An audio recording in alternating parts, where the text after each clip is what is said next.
Tom Wilkinson was probably the most outstanding winner, scorer, shooter, mentally tough competitor of that era from the late 70s to the late 80s. Played either side of that, but in that 10-12 year stretch he was definitely one of the best 5 players in the country throughout that whole period.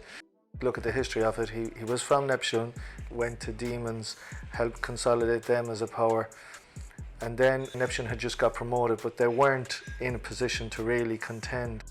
They had a good young players coming through, but to bridge that era, they needed the Wilkinson signature again. And for Wilkinson to come over, if you look at it, so much might not have happened if he hadn't done that.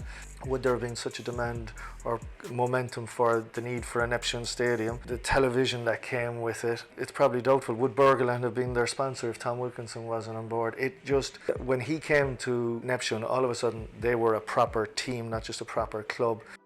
Within their second season back up, they won the league and they won the Roy Curtis, and Tom Wilkinson was by a distance the most important Irish player of that season. If you take their league decider against Vincent's, went to overtime, Wilkinson got 22 points, played the whole 45 minutes.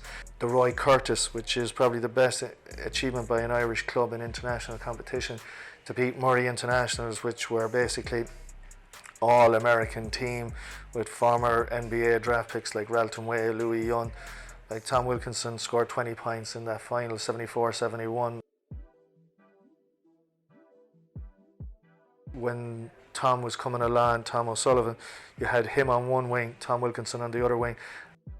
It was the first year of the 3-point line, and the two of them just brought it to another level. No two Irish players really embraced it or championed the 3-point line like Wilkinson and O'Sullivan, so they were such a tandem. They had an outstanding team, but for them to have the success, the sustained success they had, it would probably not have been possible without Wilkinson and that winner's mindset and experience.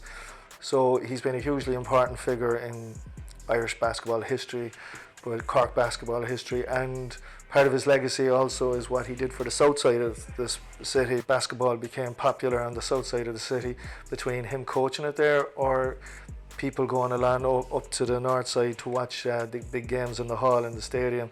And now you have a situation where we have 3 or 4 National League clubs from the south side of the city, and would that have happened without Tom Wilkinson? It's probably doubtful. I've documented his career in Irish basketball history, I suppose, but what's maybe not known to some people there is that the reason I got into basketball was because Tom Wilkinson introduced me to basketball, because I was one of those students I was just talking about, 4th class primary school, didn't know or hear of basketball before, and I went up to my first ever game and it was against Demons and the Procol Hall was full, and it changed my life, that game. And Tom Wilkinson scored 14 points that day in a 92-91 win. Give me these, by the way, if he wants you to look at them. All right, brilliant. Oh my God. Oh my God, I haven't seen this. Oh my God. The very first book I ever wrote, I just wrote a little book on him about a month after seeing that first game, like I would have been into writing.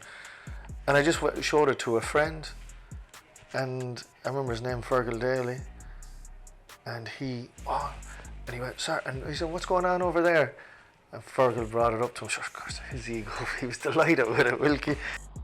And I remember going, "Why'd you do that, Fergal?" You know, he wasn't meant to see it, but sure, then he loved it, and it worked out great for me, because after that I was the guy who wrote about the sport. That game changed my life. Tom Wilkinson changed my life.